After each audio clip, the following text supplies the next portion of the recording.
Alright, we're going to do a cold start video on the 52 Chevrolet and see how she behaves. Alright, on this one, turn on my camera a little wider. Alright, key on. I usually pull the choke out like halfway, quarter of a way. A little tap of the gas. Hit the starter. Starts right up.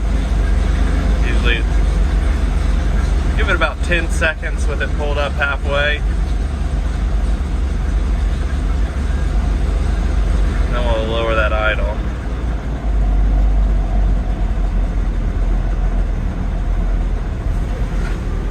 But starts right up. Haven't driven it since yesterday. Totally cold this morning. No smoke. No drama. Runs like a sewing machine.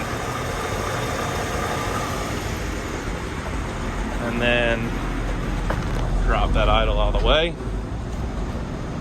Idle's down, nice and quiet. And gonna do a driving video next. Thanks for watching.